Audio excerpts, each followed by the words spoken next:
Welcome students. I am Vijay Lakshmi, Assistant Professor, Department of Commerce, KCS Kasinada College. The topic we are going to discuss about collective bargaining. The word itself implies that collective. It means group of employees collectively bargain for their demands. It's called as a collective bargaining. It's a process of negotiation and bargaining process between the workers and the employer. The workers put forth their demands to be succeeded and demands to be accepted by the employer. The demands might be to increase the salary, to improve the working environment and working conditions, and benefits to the employee welfares, and other aspects of workman compensation at the time of accident happen to the employee in the workplace, and rights of workers in the organization. We see the objectives of collective bargaining. The main purpose of having the system to maintain a cordial relationship between the workers and the management. Then if any disputes or conflicts arises between both the parties, matters relating to wages or working condition, working environment, or employee welfare, whatever the case it might be, so that misunderstanding to be settled off. That collective bargaining plays a major role in settling the disputes and conflicts which has been arises between both the parties, and make sure that the trade union is the only association which support the employee welfare.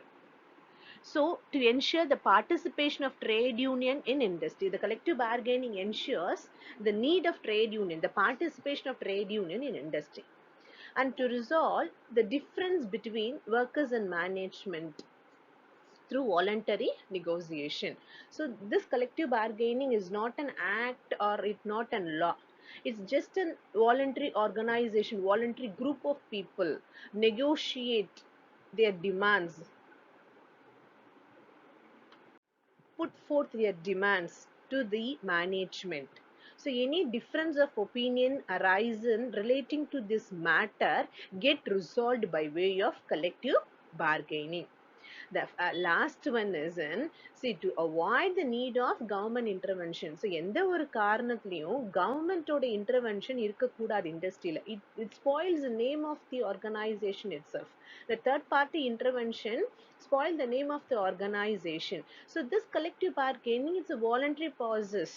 So if through collective bargaining the disputes and misunderstanding it gets settled off now, then the government intervention won't be there.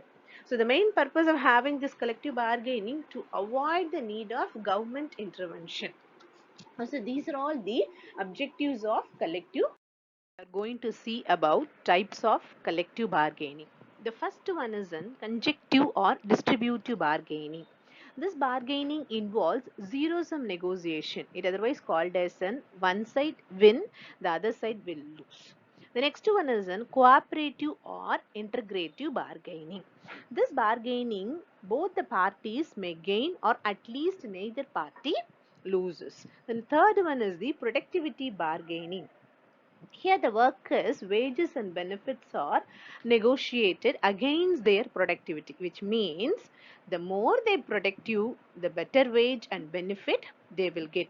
The last one is in compensate bargaining. Composite bargaining is nothing but workers bargain usually for wages comparing with their level of work done, employment level, environmental hazards. So based upon the level of job they have done, level of work they have done, they compare the level of work done with the wages. So if they're working more, they need more wages. That is called as a composite bargain. Distributive bargaining is the most important common type of bargaining. So I told you already that it is one side wins, the other side loses. But both the parties try to maximize their respective gains. So their need and demand to be executed. Both the parties stand hold themselves strongly on their demands. So probably these employees try to settle economic issues such as wages, benefits, bonus, etc. For an example, union negotiate for maximum wages, but the management, the thought of the management want to pay as little in wages. So in order to convince them to pay more, the trade union need enough manpower to provide a significant incentive. So the trade union, if the trade union has 100% of the employer workforce, as shows a significant part. See, if they call a strike, it would cause severe disruption to the employer productivity. So consequently, any distributive bargaining will be skewed significantly in favor of the union. So one person may gain, the other person may lose. So the main type of bargaining is integrative bargaining. It is similar to the problem solving session in which both the sides are trying to reach a mutually beneficial alternatives, that is a win and win situation. So to put it another way, integrative bargaining involves both the parties considering the other point of view, needs, wants, fear, and concerns. As a result, both parties either lose or gain by the same amount. See, for an example, union may advocate for greater levels of staff training. Now, this may cost the business more. It is expensive for the concern, but it will benefit it for a greater level of productivity. It shows a increase in the productivity for a longer run.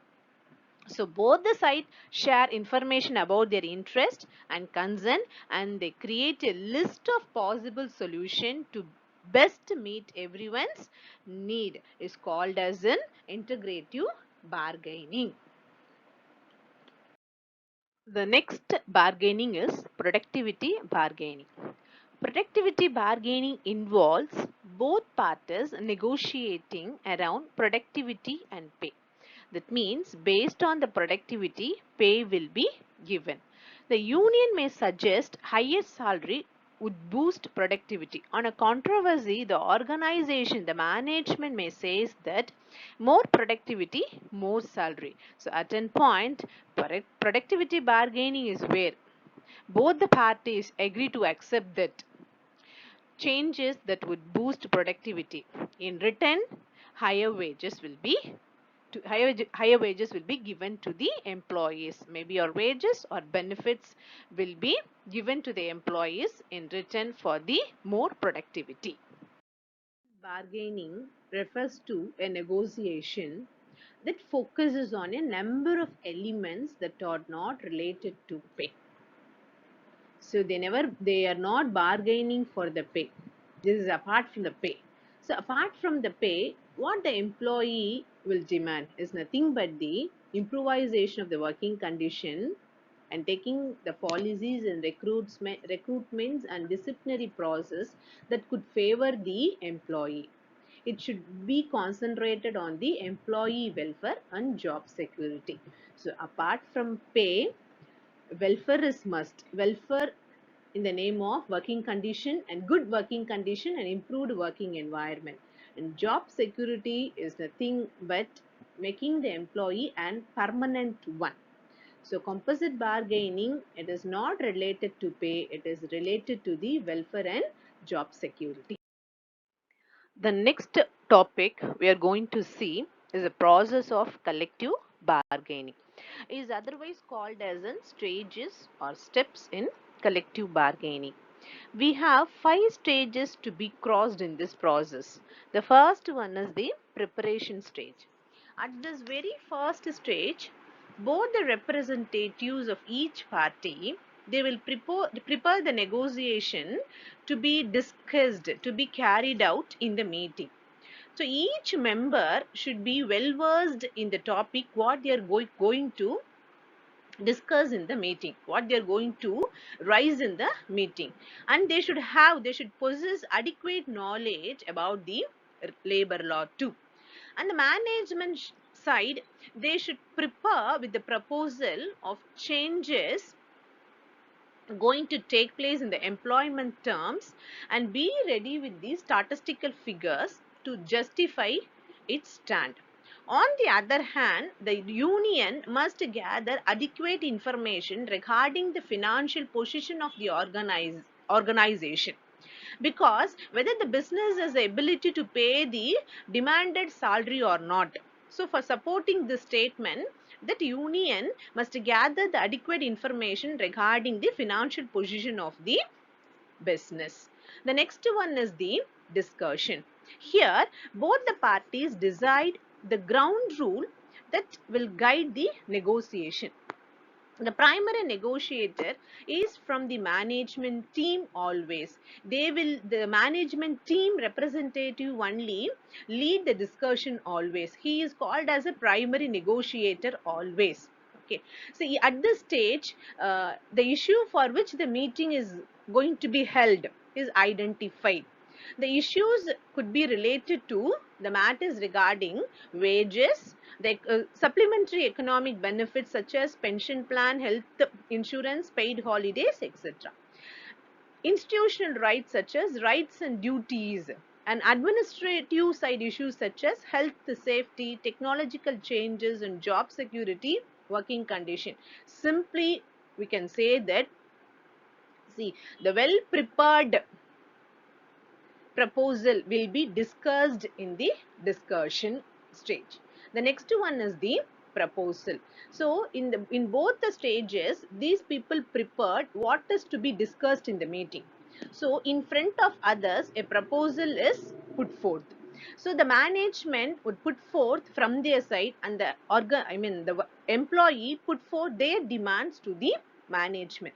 So at this stage, chief negotiator begins the conversation always.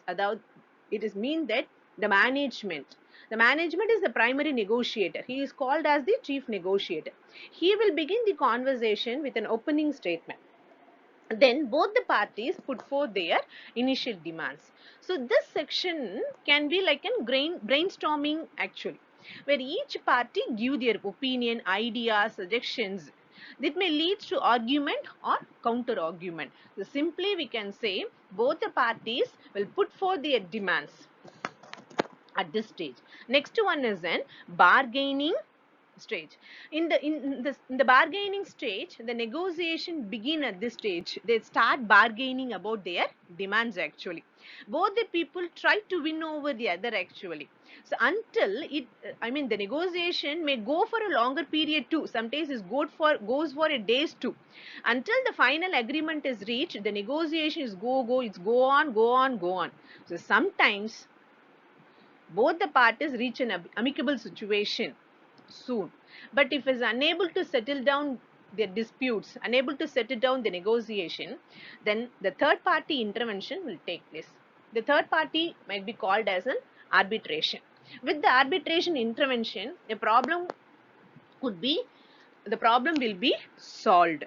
So most probably, both the parties, without the intervention of third party, both the parties try to compromise themselves.